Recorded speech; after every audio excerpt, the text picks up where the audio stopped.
কোথাও ভুল ত্রুটি হলে ক্ষমা করে দেবেন।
সালের 11ই অগস্ট কিংসফোর্ডে বন্দে মাতরম বলার দোষে যে বালককে পেট মারার হুকুম দিলেন ব্রিটিশ সরকার, তারই পক্ষে দাঁড়িয়ে ক্ষুদিরাম বসু ও প্রফুল্ল চাকি সাহেবের ফিটের গাড়ি লক্ষ্য করে বোমা চালালেন মুজফ্ফরপুরে।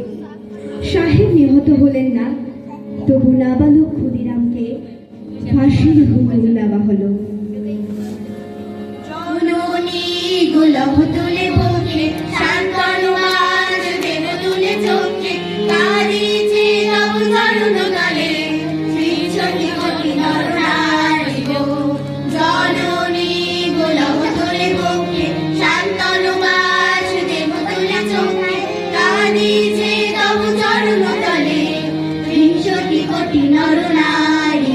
যারা স্বর্গগত তারা এখনো জানে স্বর্গের চেয়ে প্রিয় জন্মভূমি, এসো স্বদেশ ব্রতের মহাদীক্ষালোভী সেই মৃত্যুঞ্জয়ীদের চরণ চুমি। যারা জীর্ণ জাতির বুকে জাগালো আশা, মৌন বলির মুখে জোগালো ভাষা। যারা জীর্ণ জাতির বুকে জাগালো আশা, মৌন বলির মুখে জোগালো ভাষা।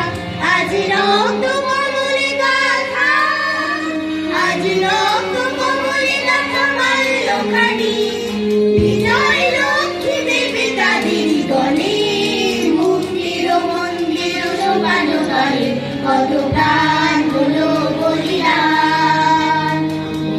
আছে অশ্রু জলে, আছে অশ্রু জলে। 9 সেপ্টেম্বর 1915 ইংরেজদের সঙ্গে সম্মুখ সমরের স্বাধীনতা ছিনিয়ে নিতে অস্ত্র আনার পরিকল্পনা করেন যতীন্দ্রনাথ মুখোপাধ্যায়। বালেশ্বরে সঙ্গীদের নিয়ে জাহাজ থেকে সেই অস্ত্র নামাতে গেলে ইংরেজ বাহিনী তাদের ঘিরে ফেলে। বুড়িবালমের তীরে লড়াই বাঁধে বিরাট ইংরেজ বাহিনী বনাম বাঘা যতীন ও তার 4 সহৃদয়দের। এককালে শুধু ফৌজালি হাতে যিনি বাঘ মেরেছিলেন, সেই বীর সেই দিন লুটিয়ে পড়লেন। আমি হাসি হাসি পূর্ব ফাঁসি দেখবে ভারতবাসী, ও মা হাসি হাসি পূর্ব ফাঁসি দেখবে ভারতবাসী। এবার বিদায় দেবা ঘুরে আসি। 18 এপ্রিল 1918 মাস্টারদা সূর্য সেন ও তার 65 জন শিষ্য মিলে পরিকল্পনা করে চট্টগ্রামে ব্রিটিশ পুলিশের অস্ত্রাগার লুট করে এবং তারপরে লুকিয়ে আশ্রয় নেন জালালাবাদ পাহাড়ে। এর 4 দিন পর ব্রিটিশ বাহিনী খুঁজে বার করে মাস্টারদা ও তার সঙ্গীদের। সেদিনের অস্তমিত সূর্য ছিল সূর্য সেনের রক্তে রাঙা। কারা রইল কপাট ভেঙে ফেল কর রেলোপাট, রক্ত জমাট শিকল পূজার পাষাণ বেদি। কারা রইল কপাট ভেঙে ফেল কর রেলোপাট, রক্ত জমাট শিকল পূজার পাষাণ বেদি। ওরে অমর নিশান মালা তোর প্রলয় নিশান, ধ্বংস নিশান গুরু প্রাচীন প্রাচীন বেদি। কারা রইল কপাট ভেঙে ফেল কর রেলোপাট,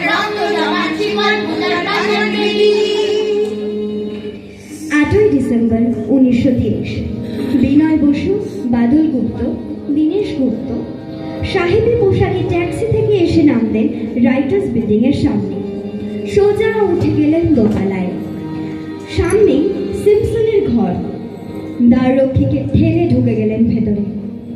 বন্দুকের আওয়াজে গর্জে উঠল রাইটার্স। লুটিয়ে পড়লেন সিম্পসন। এরপর রাইটার্স বিল্ডিং এর অলিন্দ বারবার গর্জে উঠল বিপ্লবীদের গুলির শব্দে। তারপর টেগর সাহেব তার বাহিনী নিয়ে ঘিরে ফেললেন বিনয়, বাদল, দীনেশকে। দুর্গমগিরি কান্তার মরু দুস্তর পারাবারোহে, লঙ্ঘিতে হবে রাত্রি বৃষ্টি রাত্রিরাম খুশিয়া। 24শে সেপ্টেম্বর 1932 মাস্টারদা সূর্য সেনের মন্ত্রী দীক্ষিত অগ্নিকন্যা প্রীতিলতা ওয়াদেদার 15 জন সশস্ত্র বিপ্লবীদের নিয়ে পাহাড়তলি ইউরোপিয়ান ক্লাব আক্রমণ করে আগুন ধরিয়ে দিলেন। ভারতীয় ইতিহাসের স্বাভিমানী মহারানীদের মতো নিজের আত্মমর্যাদা অক্ষুণ্ণ রাখতে সেই দিন প্রীতিলতা ওয়াদেদার পটাশিয়াম সাইনাইড খেয়েছিলেন ব্রিটিশ পুলিশদের সামনে। তরি ভুলিতেছে জল, ভুলিতেছে মাঝি পর, ছিড়িয়াছে কালকে ধরিতে আল্লাছে কালির মর। ফিরিয়াছো জোয়ান হওয়ান, হাকিছে ভবিষ্যৎ, এই তুফান বাড়ি নিতে হবে, বাড়ি নিতে হবে তরিবার। দুর্গমগিরি কান্তার মরু দুস্তর পারাবারোহে, লঙ্ঘিতে হবে রাত্রি নিশীথে জাগিয়া হুঁশিয়ার। 29শে সেপ্টেম্বর 1942 তমলুকের মাটিতে কয়েক হাজার ভারতীয়কে নিয়ে যিনি পুলিশ স্টেশন ঘেরাও করার লক্ষ্যে হেঁটেছিলেন সেই 70 মাতঙ্গের হাজরা পুলিশের নির্মম গুলি চালনা ও লাঠিচার্জ সত্ত্বেও তার হাতের পতাকাটি মাটিতে লুটোতে দেননি। আর ঠিক তার পরের বছর 1943-এর 30শে ডিসেম্বর জাপান সরকারের অধীনে থাকা আন্দামান দ্বীপ সেদিক হস্তান্তর করা হলো ইন্ডিয়ান ন্যাশনাল আর্মিকে। পোর্ট ব্লেয়ারের মাঠে তিরঙ্গা পতাকা তুললেন সুভাষচন্দ্র বসু। এটাই স্বাধীন ভারতের মাটিতে প্রথম তিরঙ্গা ঝান্ডা। আইএনএর commander in chief Subhash Chandra Basu হলেন ভারত যাকে স্বীকৃতি দিয়েছিল 18টি দেশ। যদি তোরে ডাক শুনে কেউ না আসে, তবে একলা চলো রে, যদি তোরে ডাক শুনে কেউ না আসে, তবে একলা চল।